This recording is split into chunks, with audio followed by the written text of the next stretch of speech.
Malar's kitchen பார்க்கும் உங்கள் அனைவருக்கும் என்னுடைய அன்பான வணக்கம். இன்றைக்கி ரொம்ப சூப்பராக நல்ல ஜில்லுன்னு புதினா லெமன் ஜூஸ் எப்படி செய்யலாம்னு தான் நம்ம பார்க்க போகிறோம். ஸோ வாங்க இந்த சூப்பரான புதினா லெமன் ஜூஸ் எப்படி செய்யுதுன்னு முதல்ல பார்க்கலாம்.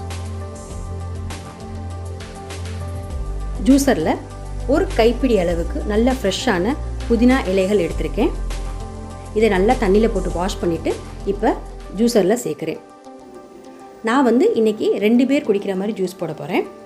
இப்போது எல்லா புதினா இலைகளையும் ஜூஸரில் சேர்த்தாச்சு.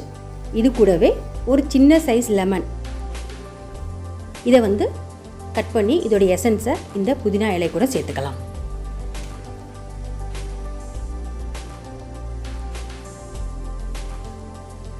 எலுமிச்சைப்பழ சாறை இதில் பிழிஞ்சு விட்டாச்சு.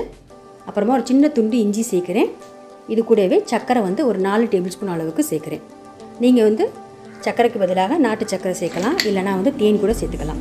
இது கூடவே ஐஸ் க்யூப் எவ்வளோ தேவைப்படுமோ அந்த அளவுக்கு சேர்த்துக்குங்க.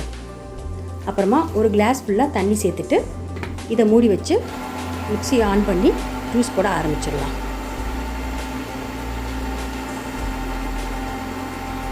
இப்போ ஜூஸ் ரெடி ஆயிடுச்சு.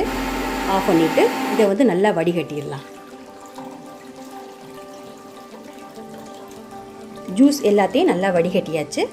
இப்போ கடைசியாக ஐஸ் க்யூப் சேர்த்து இதை நல்லா ஜில்லுன்னு பரிமாறிடலாம். இவ்வளோதாங்க, நல்ல சூப்பரான புதினா லெமன் ஜூஸ் ரெடி ஆயிடுச்சு.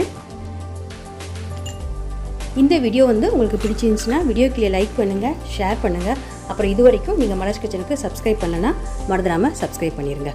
கூடவே பக்கத்தில் இருக்க பெல் பட்டனை ப்ரெஸ் பண்ணிடுங்க. அப்போ தான் நான் போடக்கூடிய வீடியோஸ் எல்லாமே நீங்கள் உடனுக்குடன் பார்க்கலாம். மீண்டும் பார்க்கலாம். நன்றி, வணக்கம்.